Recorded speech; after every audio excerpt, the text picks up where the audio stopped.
Primeiro eu queria assim, ressaltar a postura, não é nenhuma novidade, mas eu acho que é importante a gente colocar a postura ética da professora Amparo, nesse momento que nós estamos numa luta para que sejamos reconhecidos pelo trabalho que fazemos.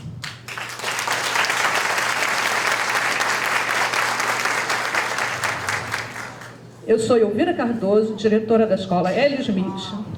Trabalho semanalmente 40 horas, no mínimo, e ganho 22 horas e meia.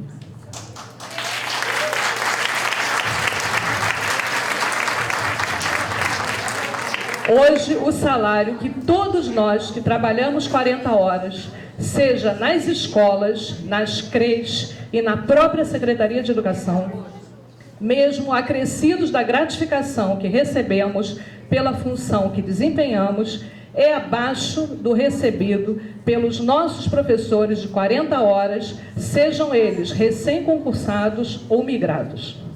E olhem bem, todos que ganham 40 horas merecem o seu salário. Estão recebendo o salário justo pela função que ocupam.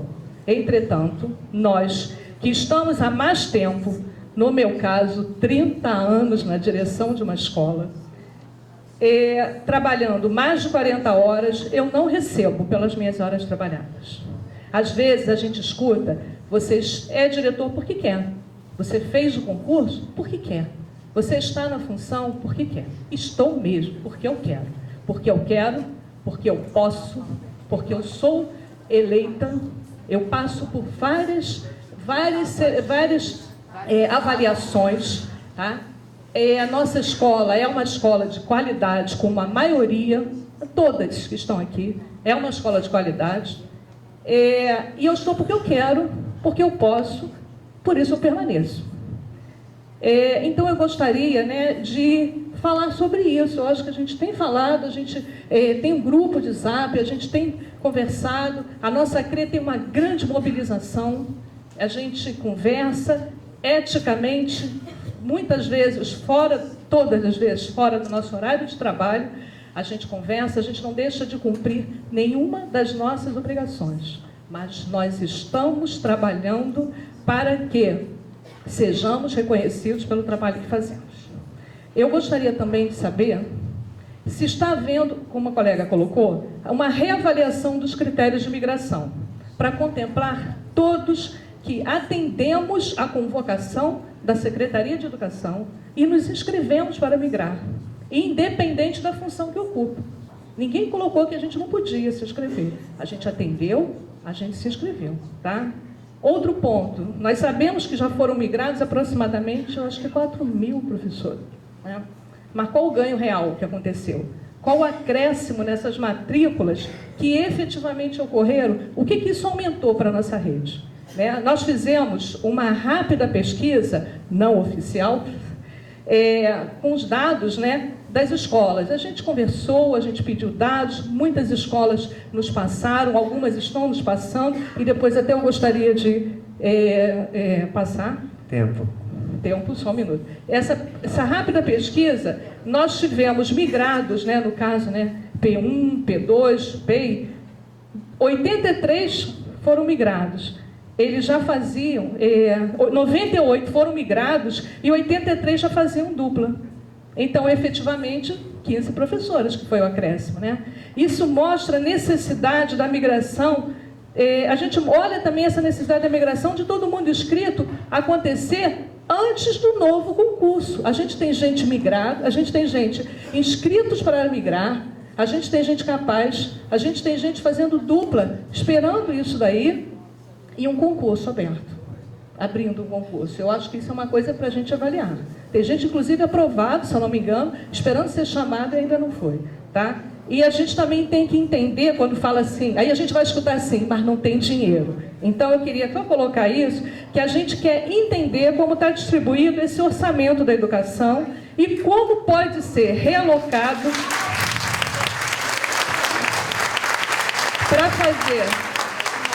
para fazer justiça a nós que trabalhamos para fazer a educação de qualidade na cidade do Rio de Janeiro. Obrigada.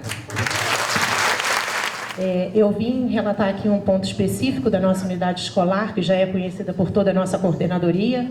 Eu sou a diretora da escola, Adriana, sou 40 horas, mas do concurso de 92. Fui contemplada, né, em termos, porque rezava no edital, então ganho por 40 horas, mas sou do concurso de 92. Nossa escola está situada no bairro da Abolição e atende hoje a 30 crianças especiais, 30 alunos incluídos. Esses 30 não têm nenhum atendimento de mediador. Eles incluíram 30 alunos incluídos, 8 alunos na classe especial e mais alguns alunos que têm transtorno de déficit de atenção, transtorno opositor, desafiador, que não são atendidos pelo ensino especial do Instituto Helena Antipov. Então, vamos acrescentar mais umas 10 a 15 crianças com transtornos sem atendimento pelo Instituto Helena Antipov, porque a gente sabe que o Instituto Helena Antipov tem um atendimento específico. São muitos. Numa escola com 300 alunos. A gente tem mais de 10% de alunos incluídos. Temos recebido um apoio enorme da terceira coordenadoria, que tem nos mandado estagiários, né? Um número de estagiários para atender esses 30 são 11 estagiários, que são distribuídos em cada sala de aula, porque nós temos 13 turmas. Então, temos 11 estagiários, mas estagiários não são mediadores. E aí eu vim solicitar... Não são especializados. Nós temos estagiários de História, Geografia, desde o primeiro semestre da faculdade, e eles não têm especialização nenhuma. Agora, eles têm uma boa vontade imensa. E aí eu queria dizer que, embora eu não tenha atingido a minha meta, enquanto gestora da unidade, eu mantive o meu ID-RIO com todos esses alunos especiais. Não fui premiada em termos de dinheiro, mas eu acho que nós conseguimos uma vitória imensa, mantendo o índice, mostrando para a Prefeitura do Rio de Janeiro que esses alunos incluídos, eles merecem e têm o direito de uma educação de qualidade. E nós fazemos o nosso trabalho. Nosso IDEB é de 6,8, então prova realmente que a escola agora é uma escola de qualidade, e mesmo atendendo esses alunos incluídos, que são às vezes muito excluídos pela sociedade. E a gente tem um concurso de agente de educação especial, que até hoje nenhum concursado foi chamado. E é um concurso para mediador. E eu vim aqui reivindicar pelo direito dos nossos alunos incluídos. Eles têm o direito de um mediador. Cada criança especial tem o direito ao seu mediador, né? Então, mas eu gostaria de agradecer muito o apoio de toda a terceira CRE, que tem alocado, não tem medido esforços para colocar pelo menos os estagiários para atender aos nossos alunos.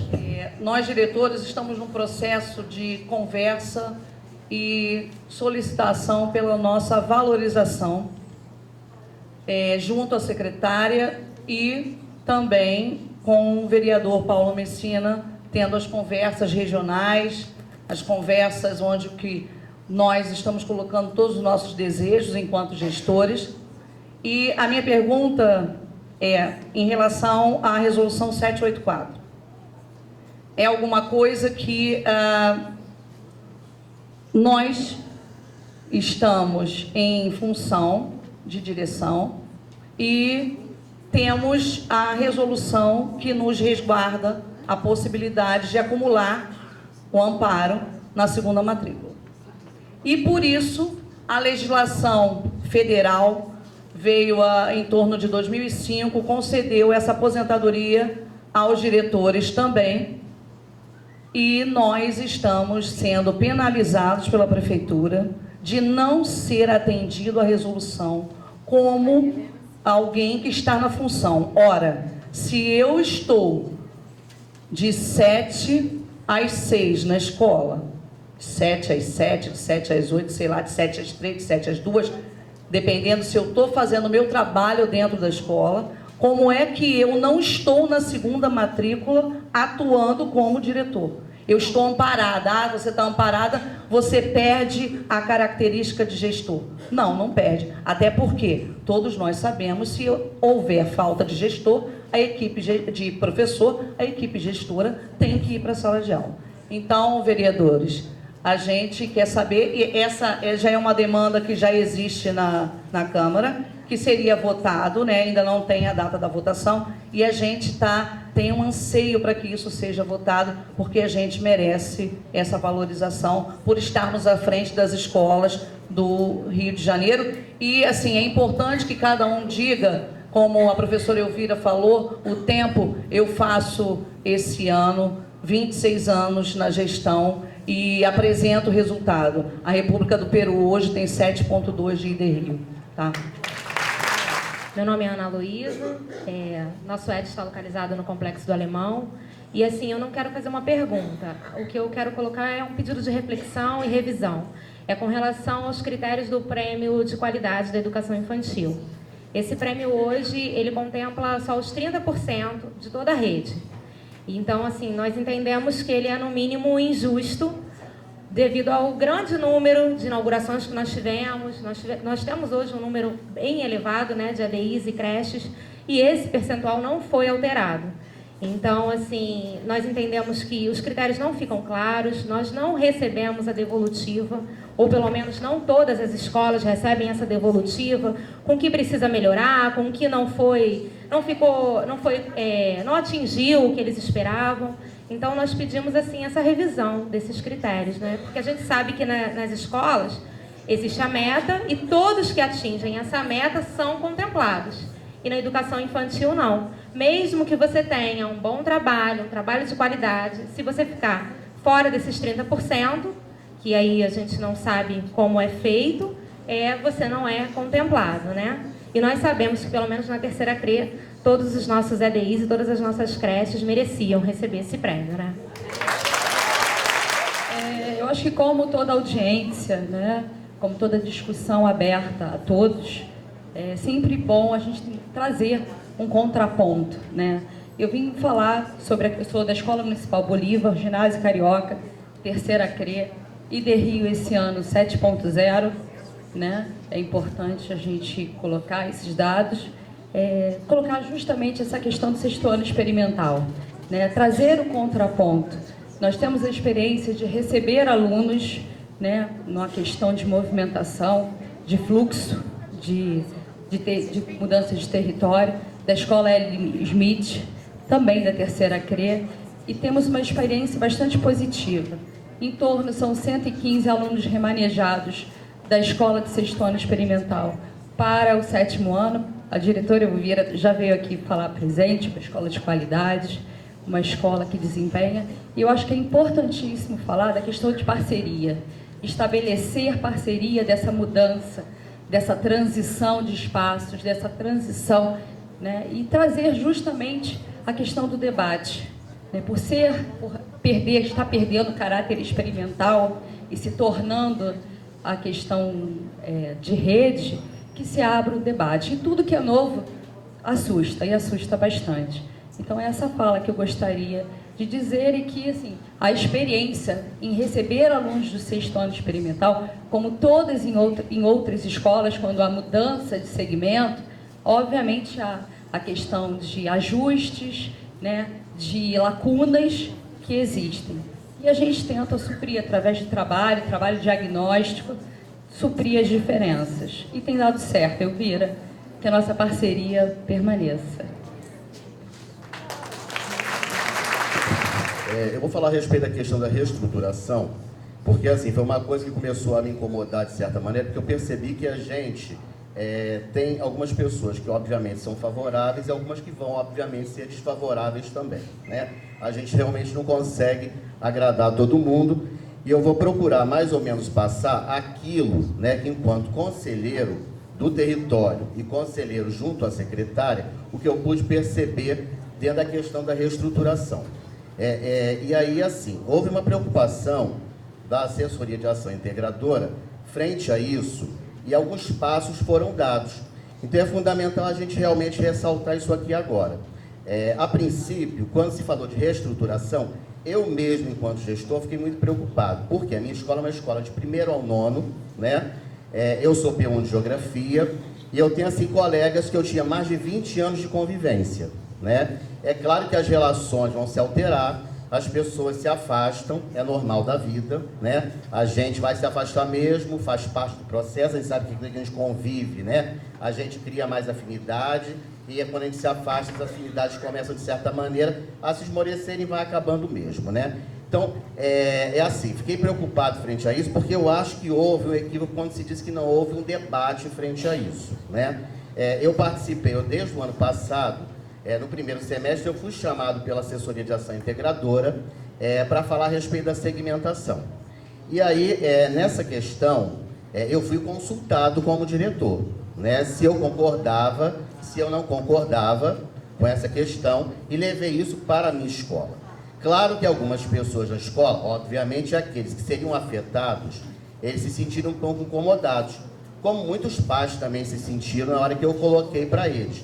Tanto que foi necessário o professor Cláudio e a professora Cláudia da assessoria irem à minha escola e explicarem realmente aos pais qual era a proposta e quais eram os ganhos disso, né? Que a gente pensou só na questão da relação do professor, mas não estava pensando efetivamente na questão pedagógica em si, né? E aí o Cláudio e a Cláudia tiveram, assim, uma fala muito feliz, e aí os pais saíram extremamente satisfeitos, e acabou que a minha escola, ano passado, nem foi segmentada, né? Ela continuou sendo de 1º ao 9º, e esse ano a gente voltou novamente à discussão. Quando eu fiz a última reunião agora, na reunião de pais, eu falei a respeito disso, nenhum pai levantou para discordar. Por quê? Porque eles foram trabalhados no sentido de entenderem que é fundamental a questão da segmentação. É impossível, eu digo para vocês, como gestor de unidade escolar, com quase 900 alunos, de 1º ao 9º, a gente realizar um trabalho pedagógico de qualidade, quando na realidade a gente tem uma nuance muito grande, né, de crianças com faixas etárias diferentes. A gente tem que pensar, primeiro, que tem uma direção focada numa questão de, inclusive, de emprego de verbas, de comprar jogos pedagógicos, material didático, de mobiliário, de se fazer murais, de ambientar salas, né? Quer dizer, os próprios centros de estudo dos professores, eles são muito mais positivos, porque a gente consegue focar um determinado cunho pedagógico da escola. A gente tem que pensar na questão também, que é fundamental aí, né?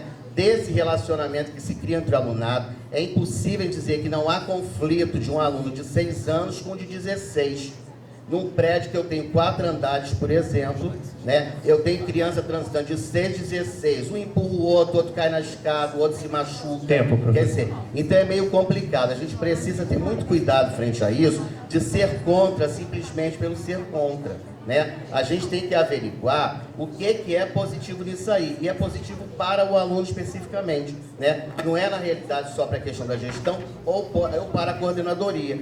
Eu acho que a coordenadora teve a cautela, sim, de fazer as reuniões, né? E as direções, de certa maneira, têm sido contempladas frente a isso, sim. Inclusive, ontem nós tivemos consultoria, e tem sido frequente, pelo menos esse ano tivemos vários. Então, não é assim, dizer que não houve debate sim. Talvez não esteja havendo transparência de fato frente a isso, tá? Obrigado.